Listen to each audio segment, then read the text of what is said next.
I am a statistic. I am the 1 out of 3 who will go to college. I am the 3 out of 4 who don't do drugs. I am the 5 out of 9 who have a job. I am the 7 out of 8 who is not a teenage father. I am the 11 out of 12 who won't drop out of high school. I have a purpose, and that's a fact I'm proud of. That's how I start. That video is called I Am a Statistic. It's by the Mystic Valley NAACP. And what you saw is the narrative that I'm about, creating a new narrative for boys and young men of color. We all too well know the negative narratives, but when you hear the statistics about who's succeeding, how well they're doing in school, that's what we need to keep in front of us. So in this day and age of names that have now become familiar, Trayvon Martin, Eric Garner, Freddie Gray, it's important that we who are about the business of educating all students, and in my case, boys and young men of color, lift up another narrative. One that really lets our boys know what is possible for them to do, what's possible for them to become, who they can become. So I'm here today saying that I'm looking for the next set of freedom fighters, leaders who are liberators, because as my colleagues have talked about, liberating and unshackling chains that are sometimes too often are on the ankles of our boys and young men of color is something that has to be broken. I'm looking for leaders who want to develop the next Antonio Maceo. If you don't know who he is, he's a black Cuban general. I'm looking for those who want to create and develop the next Frederick Douglass. I'm looking for those leaders who want to develop the next Geronimo, the next Nelson Mandela. I'm looking for change agents. I'm looking for people who don't talk about it, but are about it. That's the work that I'm called to do. That's what drives me. That's what gets me up at night. That's what keeps me up at night. James Baldwin, in his letter to his nephew from the book My Dungeon Shutters, said the following: "The limits to your ambition were thus expected to be settled." He was writing to his nephew, also named James, 15 years old. "You were not expected to aspire to excellence. You were not expected to make peace. You were expected to make peace with mediocrity." Gift from God. I usually start my presentations with this, because I always ask the question, what do you see? Well, you see a baby, a brown baby. The question is, you see him, and you see him nurtured and held. The question is, what do you hope for him? What do you expect from this brown baby?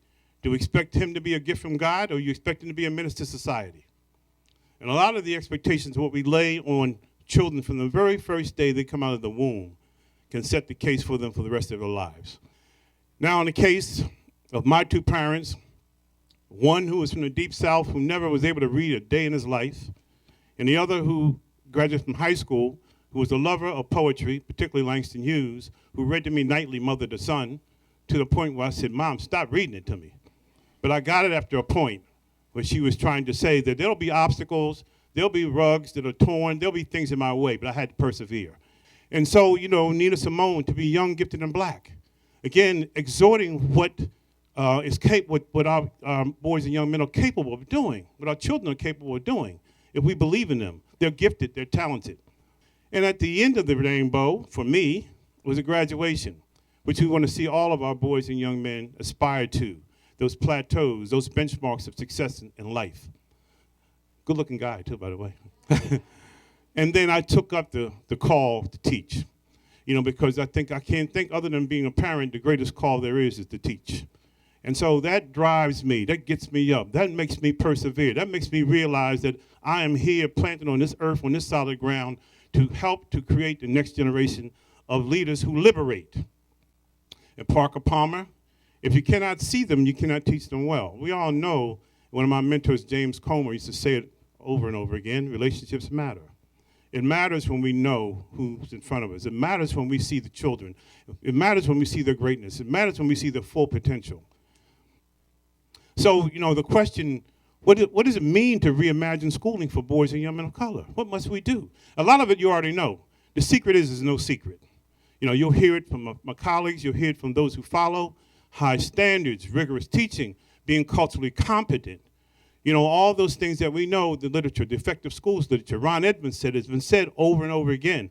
So now the question is, are we ready to do it? Are we willing to do it? Are we charged to do it? I believe that there are at least four factors for success for boys and young men of color. One is a strong sense of identity. So to that end, we do a rites of passage program in my program, because we all have gone through a rites of passage. We formalize the process. So what does it mean to take a boy from a boy to develop to be a young man, to develop to be a man? And what we say is that we should tie identity formation with academic pursuits. It's not separate. Once a young man knows who he is, can identify his heritage, his roots, he's more likely to say, I want to succeed. I want to do well. He's purposeful. And he's more likely to want to associate with a positive posse, other peers that want to do well as well. You know, this is not rocket science. When the research says it backs it up, and you who are practitioners can see that. Growing confidence in one's ability to achieve. You know, Ron Edmonds, Jeff Howard talks about efficacy. You know, when you really know who you are, you know what you're able to do. Again, so when my mother and father told me that I am somebody, I could do it, that don't accept mediocrity, that was my charge. That was my calling to go to do what I could do. When I went to Lincoln University, you had Professor Philip Foner. We talked about teachers who taught me everything I wanted to know about Frederick Douglass, because he was the residing expert on Frederick Douglass at that time. I also had Professor James Farmer, who told me to go south, young man, go south. So I landed in Belzoni, Mississippi in 1966 to take up the mantle for a movement. I'm about being able to be a part and build a movement. And I encourage all of us to think about movement building. The last one, a willingness to be mentored. Even at my old age now, I'm still open to being mentored, to being guided, to being challenged, being charged to do what I need to do on behalf of this work in this movement. So I have a last-minute video that will also speak to you. And so we go right to that.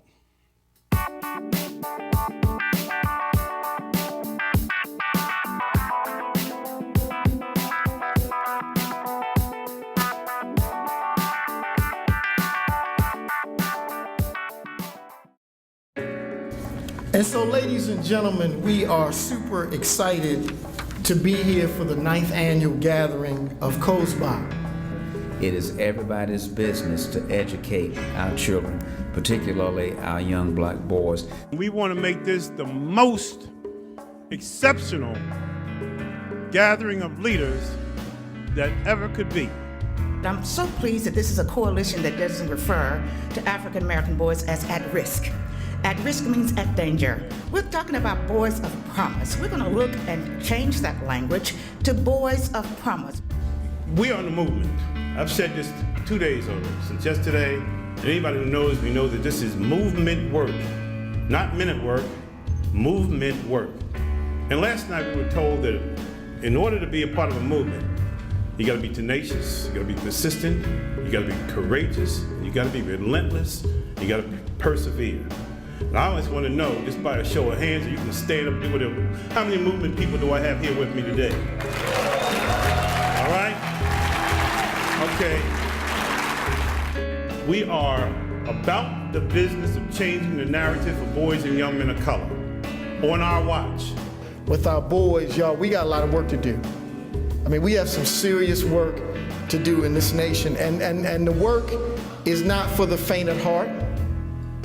We cannot let the fear suffocate us. We have to use it to do that which we know we need to do for our boys, for our communities, and for our country.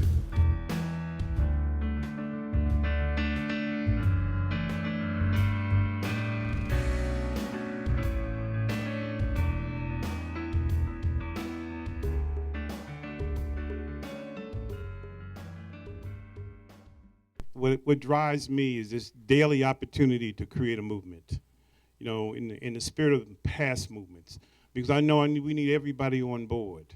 You know, the very lives of our young people are at stake. The health of our nation is at stake. So again, I charge you, for those who want to sign up to become leaders for liberation, join me. Thank you.